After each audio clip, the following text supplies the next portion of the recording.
Wake up, Terri. No, I was kidding. I was like, maybe we'll catch Terri off guard really quick while she's fiddling. Okay, so today is April 23rd. It's a beautiful day. Tonight is a full moon. It is a full moon tonight, yeah. So normally you would say during a full moon, it's time to release. No, But I was thinking about it in a different way. no, Go ahead, Terri. no, isn't release is it releasing at the full moon? Yeah, because now it's about to start Yeah, I guess, shrinking. yeah.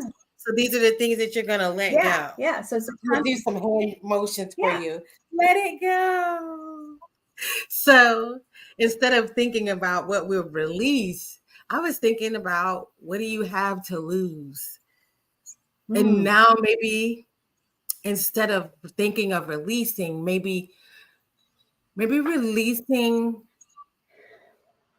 some things that are holding you back. Using your voice the way you want to really use your voice and going for it.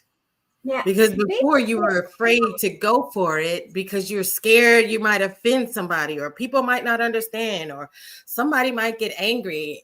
So what do you have to lose? Because you're losing your authentic self by not going for it, saying what you really feel, doing what you really want. Now, what do you end up losing when you go for it? Maybe you'll lose a situation that's actually hindering you instead of helping you. I think part of it is being authentic with yourself first. Like we can look outside and the people in our lives are reflections of ourselves. And so we have to find that strength within ourselves to just say, this is who I am. I can release all of those projections that other people project onto me. And it's about, I think, being the authentic part of yourself and just and stepping into that. Yeah, it's releasing releasing all of that stuff, but maybe it's about stepping into ourselves. And do we have to be vocal about it? We just do it, and that's part of it is people talk. I'm just generalizing here. People talk about it, but a few actually just do it. And so maybe now's the time to take action and be that authentic part of ourselves. So I don't know. I guess I was just kind of blown away about what is it you have to lose? What do you have to lose by doing what you really want? Because I had someone tell me before I was troubled about something and I could just be quiet and stay in that situation, or I could vocalize what I really thought and probably offend some people. And I was told, like, it was like go along to get along. That way you can stay amongst this group or be in this particular situation. Don't alert anybody to my thoughts and feelings, but just so that I could benefit in some way. But I thought, but what am I gaining? Because being in that situation, I was basically suffering because I didn't agree. It didn't resonate with me. Eventually, it was going to be known what I thought or felt or whatever it is that I was being warned in my soul about. It was going to come to fruition regardless. It's like an unavoidable situation, but maybe it would be more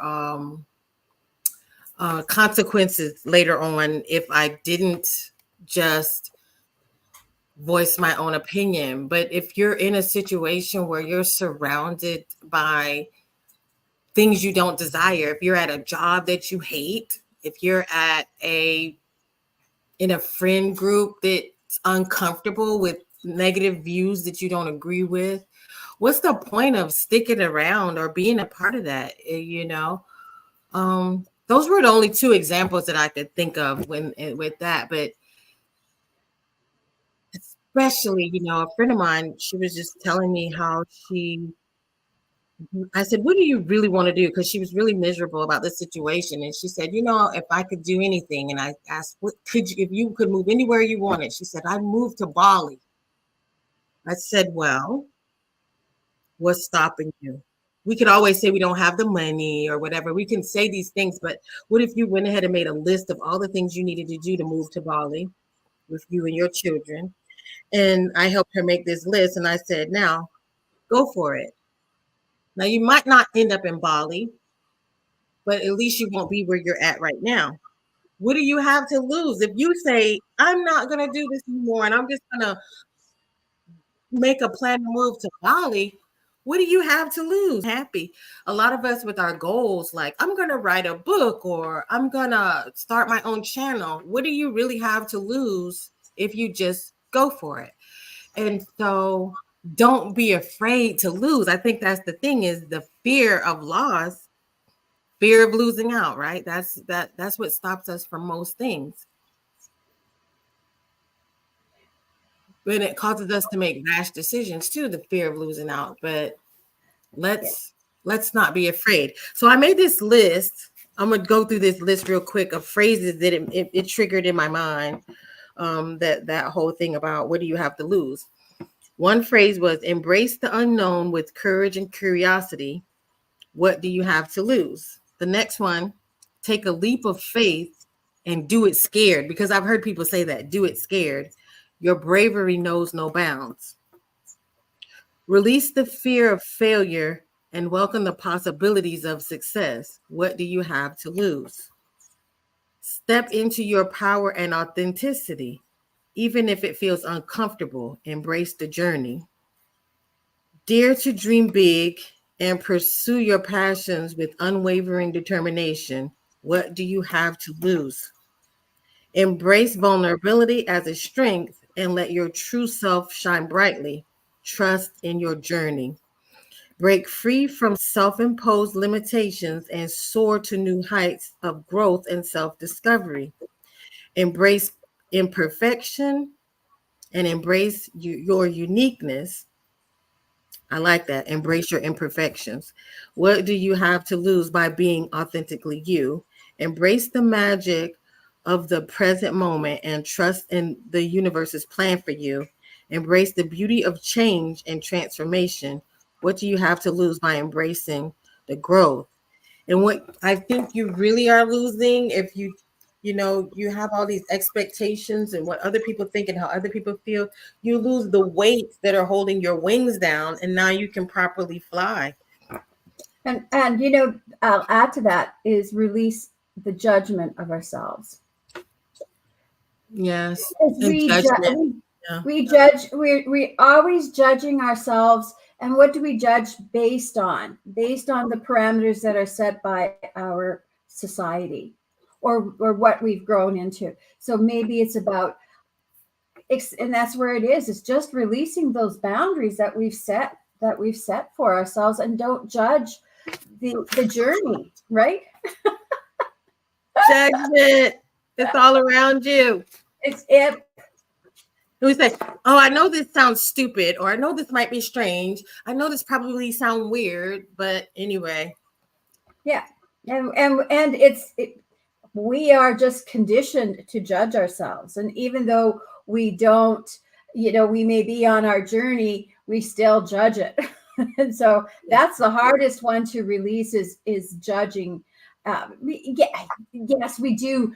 I mean, there's a good and a bad, or right and wrong. We have to acknowledge that part, but we can't judge ourselves for, a decision that you made 10 years ago isn't necessarily a decision we're going to make today. So we have to call it a mistake. But we always call it a mistake, what we did 10 years ago. And it's like, no, that's just something that you did to figure out what you really want. Yeah, we wouldn't do that now, but that was part of the journey to get us where we are now, right? Whatever we did 10 years ago isn't necessarily how we do it now. But then we've had that knowledge from that period of time to have changed the way that we would approach a similar situation. So we have to step aside and realize that we can't be holding ourselves back because of feeling paralyzed by the box that we've put ourselves in. It is that bravery that we step outside of the box, or we take the machete and break the box down, and we move in directions that we didn't always think we would. True. But you know what? You won't give your credit for the positive things that happen because of that what you think mistake, but we only see those little things like, oh, when that happened, this happened and this happened, but not all the good little things that happen too. We see the little parts that we don't like.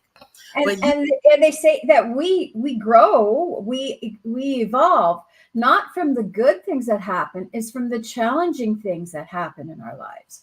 So the things that we think are mistakes is maybe what actually propels us to our growth and makes us become more of that aspect of the divine that we all strive for. yeah, experience. Terri, did you pull some cards already? I'm going to pull some cards from the I'm gonna Gateway do Oracle. this real quick. Okay, So you while do them. you're doing yours, so the funny thing was, it said boundaries. Yeah.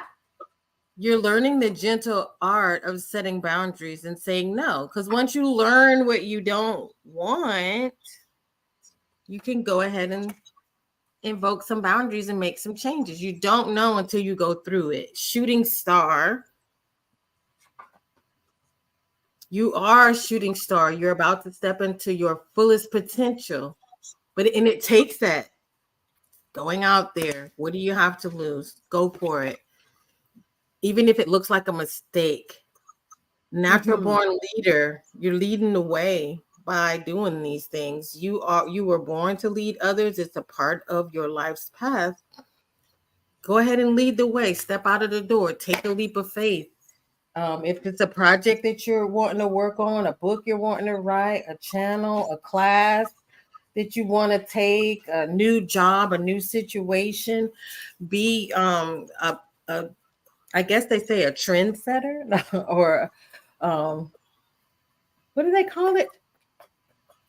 Taste maker. So it's interesting, the cards that I pulled. The first one was Rise Above. I see only beauty and grace. So, we have that's about opening those boundaries, right? Being a witness, yeah. Yeah.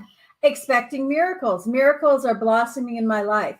And sometimes we have to remind ourselves that there's miracles all around us. And it can be that simple miracle of looking at a flower open up into its natural beauty. That is a miracle. How did that all come to be? But we don't stop to appreciate the little miracles that are around us every day. You know, um, even when we're out and about, there's sometimes we step on the brake and yeah, there's a little squirrel that runs across the road, or somebody stepping out from the curb, and there is all of a sudden, those are little miracles that we have that we don't stop and appreciate. Like I do, I'll say thank you, but I mean, we have this surrounding us.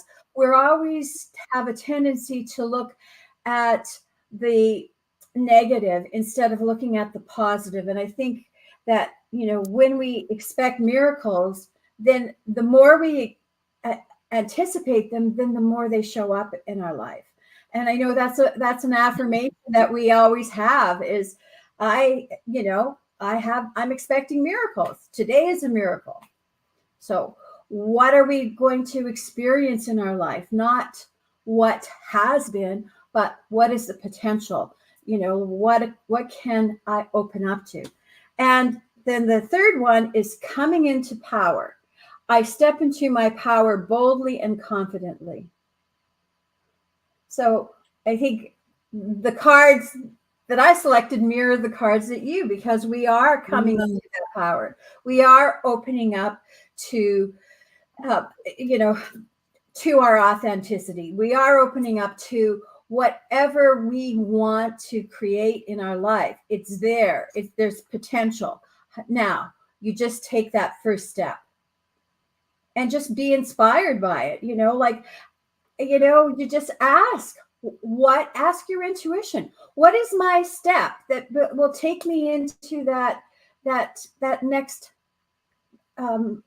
journey for me? And just see. I got little flies here from my plants. What is that next journey? What is the next step into that journey of becoming more of who I'm meant to be? Yeah, I've seen it like this for a long time. I remember I got divorced and my parents were like, my father said, "You're ruining your life." And I was thinking like, are you serious, sir? Because I know my situation. You might not know my whole situation, but I know my situation. And I felt like what I was doing was saving my life. Mm. And saving me from being in a place that I know I could no longer fit. Right.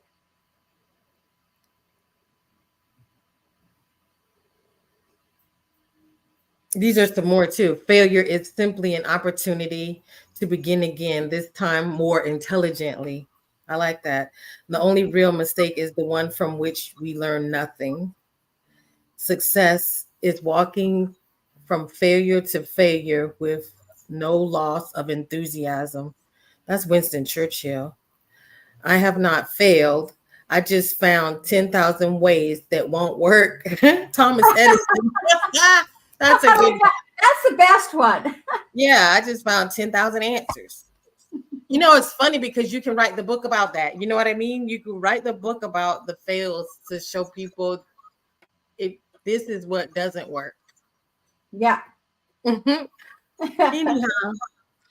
but all of the things that don't work is part of the experience, right? It sure is. What you doing over there, Terri? Oh, I'm trying to take a picture of it, but I took the wrong. It didn't work out properly. You took pictures of it so we can pose. Yeah. Okay. Yeah. Well, we're gonna pop lock on out of here and go into the Women of the Stars group chat, and we'll see you later. See you later. Have a wonderful week, y'all. Let's get up and dance.